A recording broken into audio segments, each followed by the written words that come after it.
آزاد کشمیر کی سیاست میں پہلی بار کسی وزیر اعظم کو توہین عدالت کی سزا دے کر نااہل قرار دے دیا گیا۔ سردار تنویر الیاس خان کیسے سیاست میں آئے اور وزارت عظمیٰ تک کیسے پہنچے اور ان کے جانے پر تحریک انصاف کیوں خوش ہے، اور ساتھ ہی آپ کو خبر دیں گے کہ عمران خان کے خلاف ایک بڑی گواہی سامنے آ گئی، ان کے ایک جرم کے بڑے گواہ نے عدالت میں کیا بیان دیا۔ ہمارے ساتھ رہے گا، میں ہوں سرفراز راجہ۔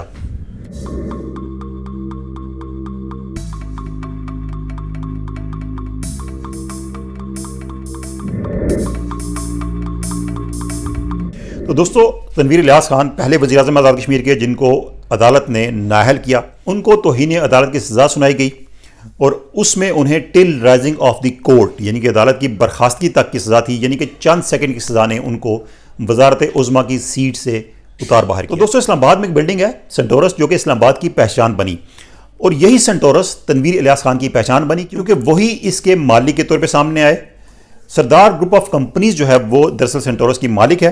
اور یہ کمپنی جو ہے اس کے جو آنر ہیں وہ سردار الیاس خان ہیں، جو کہ تنویر الیاس خان کے والد ہیں۔ ان کے اور بھی بیٹے بھائی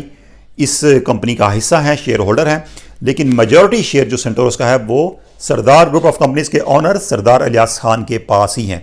گزشتہ عرصے میں کچھ فیملی میٹرز سامنے آئے سینٹورس کے حوالے سے، لین دین کے معاملات تھے، اور اس پر کافی جو ہے وہ تنازع کھڑا ہوا سوشل میڈیا پہ، اور اس میں جو ایک سردار گروپ آف کمپنیز کی طرف سے ایک اعلامیہ جاری کیا گیا، ترجمان سینٹورس کی طرف سے ایک بیان جاری کیا گیا، اس میں کہا گیا کہ تنویر الیاس خان نے 2018 کے بعد 10 ارب روپے کمپنی کے اکاؤنٹ سے اپنے اکاؤنٹ میں منتقل کیے اور اس کو سیاست پہ خرچ کیا۔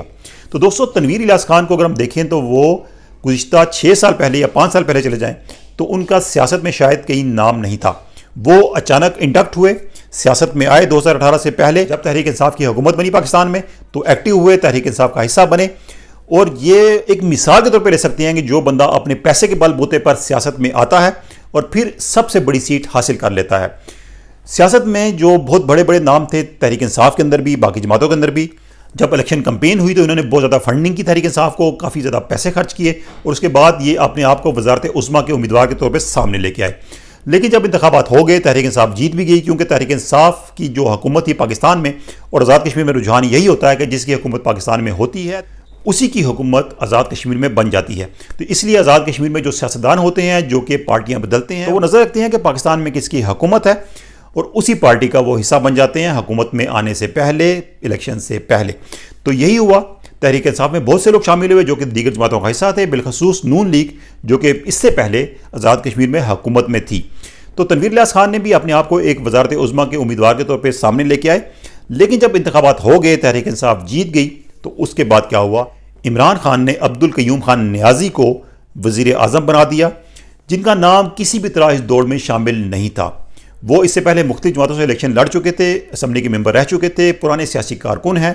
لیکن وزارت عظمیٰ کی دوڑ میں شامل نہیں تھے، بلکہ وہ تو لابنگ کر رہے تھے کہ ان کو کوئی وزارت مل جائے۔ تو اچانک ہی قرہ فعال ان کے نام نکلا اور وہ وزارت عظمیٰ کی کرسی پر بیٹھ گئے۔ ایک سرپرائز ڈیسیژن تھا آزاد کشمیر کے لوگوں کے لیے بھی، ایون عبدالقیوم خان نیازی کے لیے بھی، اور وہ خود کہتے ہیں کہ ان کے پاس تو حلف لینے کے لیے کپڑے بھی نہیں تھے، اور انہوں نے کپڑے بھی کسی سے لیے حلف لینے کے لیے۔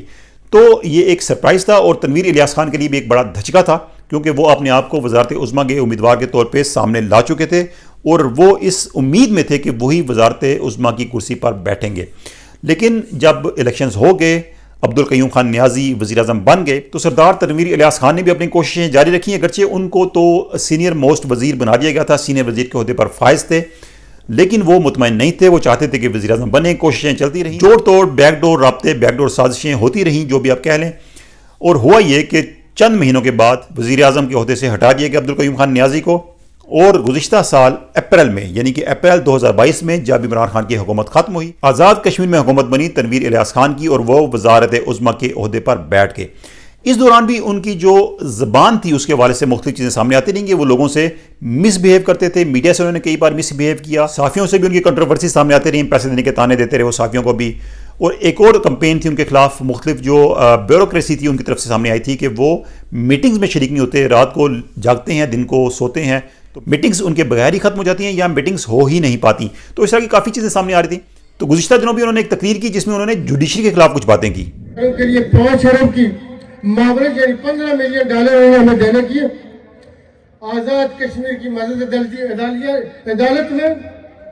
2.5 مہینے ہو گئے جب کام ایوارڈ کرنے پہ آئے، پہلے